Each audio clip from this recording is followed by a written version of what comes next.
If you build it, they will come. That whole concept died once the internet got popping.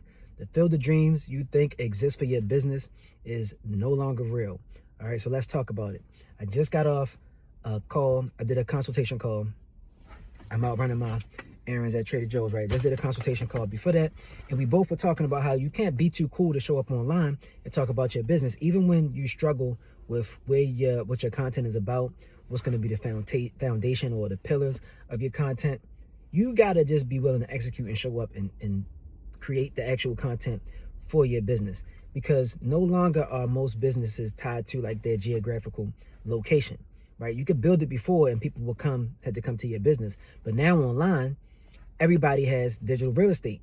So why would people just come to your place? There's a lot more competition. The barrier to entry is lower, but that doesn't mean you can't succeed.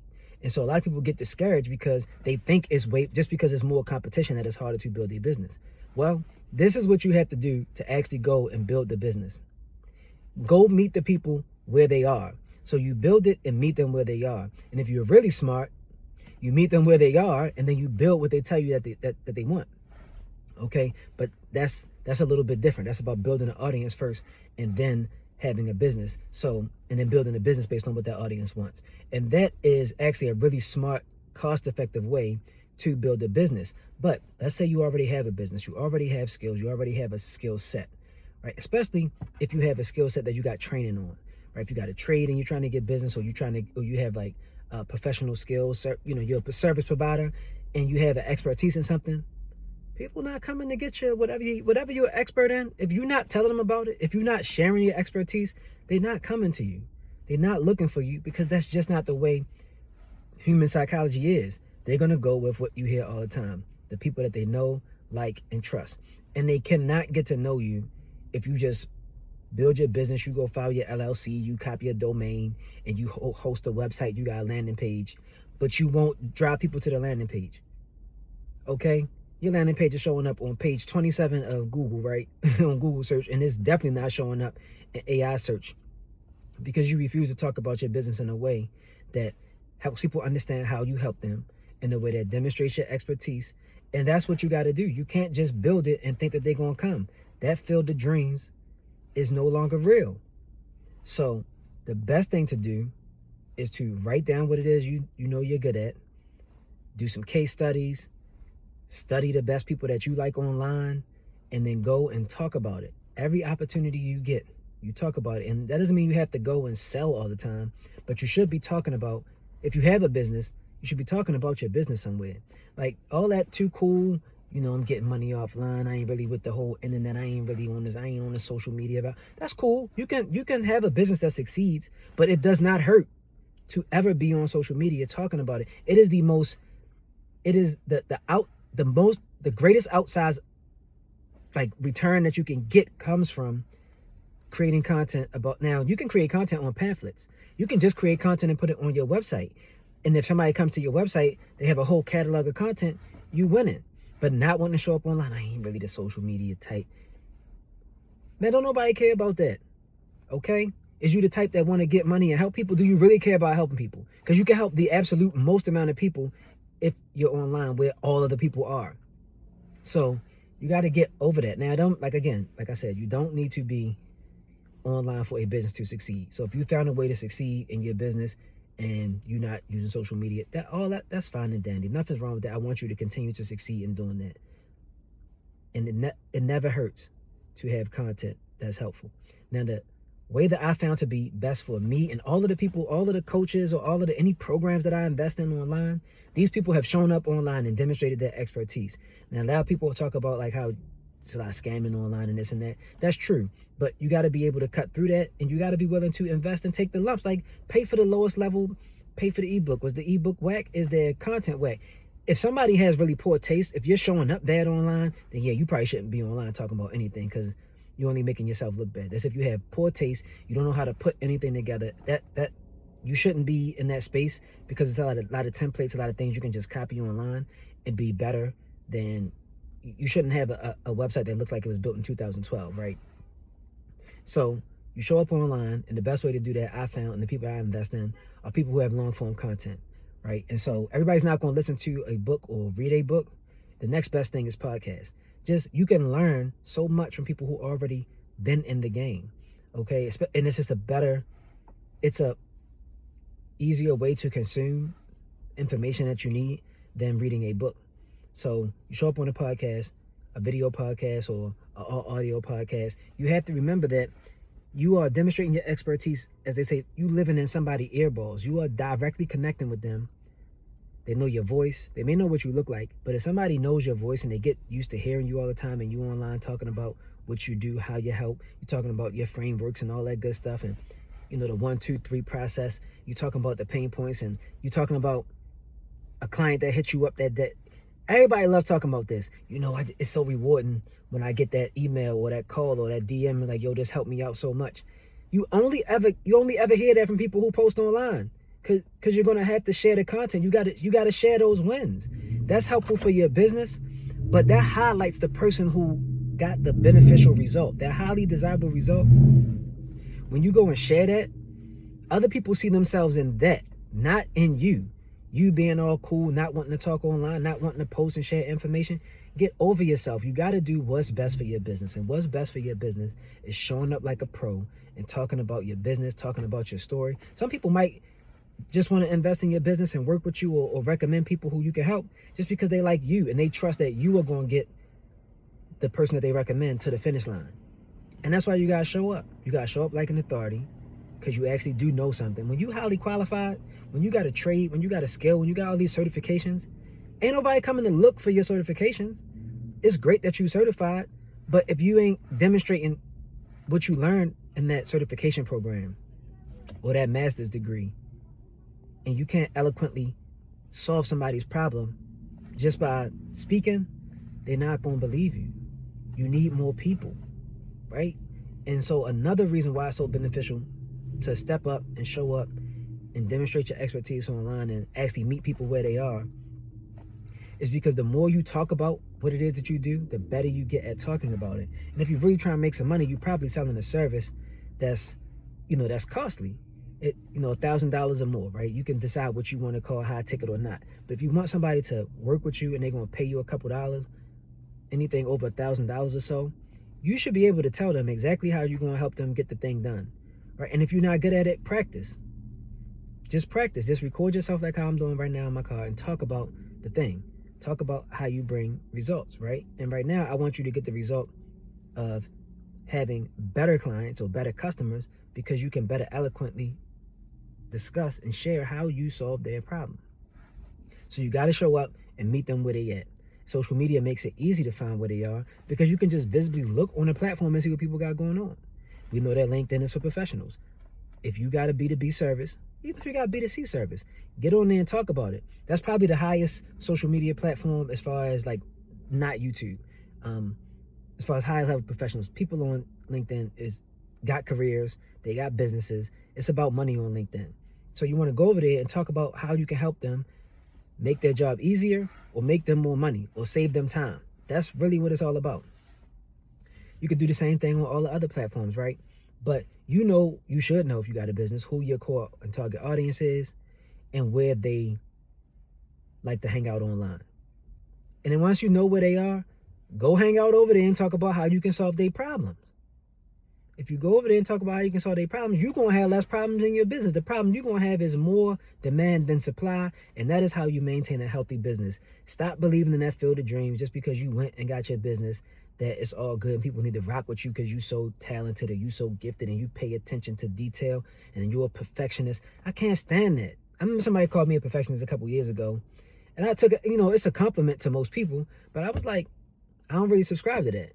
I'm not a perfectionist. That's just like, some people, you can be a perfectionist, but do you execute? Do you get the stuff out? Like, I ain't a perfectionist because I don't care about it being perfect. I care about it getting done. I can get something to 80%. And the more you get, I understand the imposter syndrome. I understand how difficult it is to not want to share or get used to speaking on camera or whatever. But if you can get something to 80%, you get good results out of that 80%. And you really know the parts that you missed and messed up on. And if you messed up so bad and you get feedback from a customer or client, then you got to welcome that. But that's only going to happen if you build it and then go meet people where they are. You got to go meet them where they are. They're going to give you good feedback. Whether it's positive or negative, you know what to double down on, you know what to correct, you know how to deliver better results. Now you can get to the 100%. You being a perfectionist, trying to do content or trying to perfect your skill in your craft behind the scenes, that's cool. That's only 100% to you. You think that's 100%. It got to be 100% in the real world.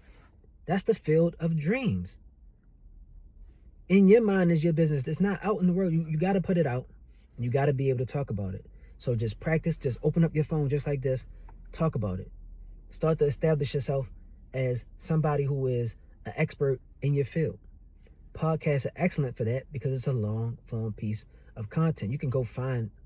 Now, listen.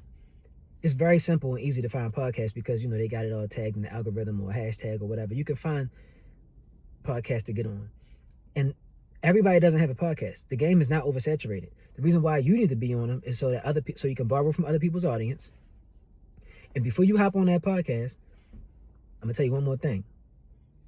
It's a thing called FOBO. Everybody don't know about it. In the marketing space, people who understand copywriting and stuff like that, everybody don't talk about it, but it's real. And I knew about it, but it's difficult even for me. FOBO is fear of being obvious. You spent all this time getting your skill set up, getting those degrees, getting those certifications, and now you're speaking all this high-level intellectual stuff around your business and the problems you solve. But the people who you want to help don't understand it in that way. You talking to stroke your ego or to make sure your peers in the same industry know that you know your stuff. But that's not who you need to be. That's not who you're trying to work with. That's not who you want to get in your business. You want to get clients into your business. So you got to get over the fear of being obvious, bring it down a few notches. I'm going to give you a quick gem. Every time I write something that has to be read like by a lot of people, or even in my content scripts, I put it in Hemingway app so it can tell me what grade level it is. And you want it 5th grade level, right? You can go up if you know you have a sophisticated audience, but it's not required. You don't need to be tripping over it. You need to keep it as simple as possible because even smart people don't want to spend a lot of time thinking about content online.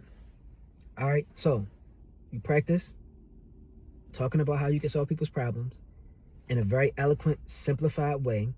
That's going to attract the people, right? And you go and you meet them where they are and you talk about it that way, and now they're more likely to come and support your business, get into your business, hire you for your business, or rehire you if you hired them before. They might have hired you before, but you wasn't easy to work with, or even if you got them the result, you just didn't deliver it in a way that was easy to interface with or easy to understand. You kept talking the technical stuff and they just like, you know what, all right, fine, just, do it, and here go the money for it. But really, it wasn't really a great experience on their end because you stuck trying to make yourself feel good because you know a thing or two about a thing or two.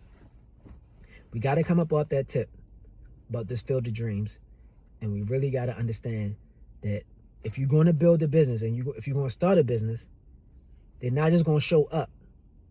You got to go and meet your ideal clients and customers where they are. Most of them are going to be online somewhere, depending on your business, right? If you got like a local grocery store, okay, you might need to just rely on traffic. Anything in retail, I don't recommend. If your first business is retail, I don't think you should do that, brick and mortar or any retail, right? I own the juice bar. I know what that's like, competing amongst Chipotle and Subway and Starbucks and the Asian sushi restaurant spot and the Thai food across the street. Like I was across the street from a Smoothie King, like directly to the point where I was taking their employees because I just had the coolest spot to work at. And then I thought I was in competition with them, but then I started showing up online and people was like, now I'm coming over here because you got the healthy smoothie, right? They were people who were living a healthy lifestyle, okay? So they wanted health food, like really healthy foods. They didn't just want like a smoothie supplement with like a whole bunch of powder in it. And that's, if you do Smoothie King, I ain't, you know what I'm saying? That's all good. But I'm just telling you, because I showed up, I started to see the difference in what I had versus what somebody else had, because I can't talk about just a smoothie. I got to talk about my smoothie. My smoothie got this. My cold pressed juice, is made on a commercial machine, 2-part process. It's in the refrigerator. It's in a glass bottle. I'm showing up. I'm talking the talk and walking the walk.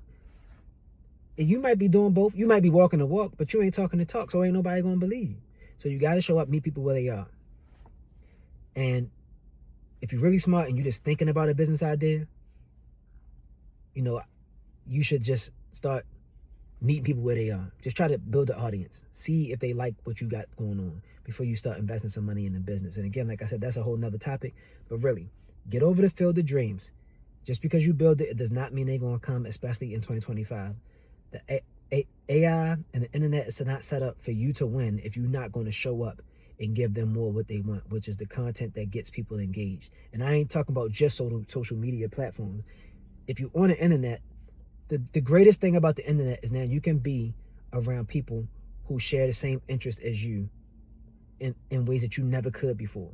Okay? And I'm not a young whippersnapper no more, so you know, before Comic-Con and all that type of stuff, like you really, really was lucky to find some friends that wanted to play Dungeons and Dragons or talk about X-Men and do nerdy stuff. Like video games is popular for everybody, but it's really hard to connect, right? Until you have to like travel and join social clubs and all that type of stuff. But now you can just get on the internet, like literally look up social club in my city or just find your own community online. And that's where online communities come in at. But that's just my spiel for the day. Get over the field of dreams. Just because you build it, it does not mean they will come. Go meet people who you want to be in your business. Go meet customers and clients where they are online, and you can do that best demonstrating your authority with long form content, because that's where you get to talk. That's what they really want to hear. They want to know that they're in good hands. Okay. Or you can demonstrate that with long form content. Like you can just go online sometimes, and some people say like it's so soothing to watch people like cook or bake, or watching craftsmen build their stuff. But you only know that they can do this because they put it online. Now you got some short form examples of that, and I ain't about to try to talk about the exceptions to the rule, but show up and demonstrate your authority. The easiest way to do that is long form content, because then you can really flex your knowledge and be personable at the same time. That's my piece for the day. Appreciate y'all for watching. Catch you in the next video.